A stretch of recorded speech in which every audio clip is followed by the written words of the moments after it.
Wind fanned flames from the Mosquito Fire today. It flared up in the canyon south of Forest Hill around 2:30.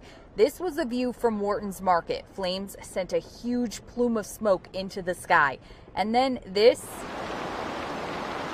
is near the head of the fire, the northeast portion. It burned up this hillside near the drainage between Deadwood Road and Forest Hill Road in Placer County. And there's a lot of work being done there, along with the Forest Hill Divide area, to continue to build those lines and keep what we have already in check. Signs of some of that work can be seen and heard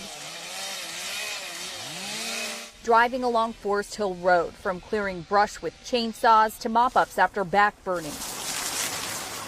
Then there were the lines of bulldozers just plowing through the vegetation, all in an effort to get the fire contained so the thousands who've evacuated can eventually return home.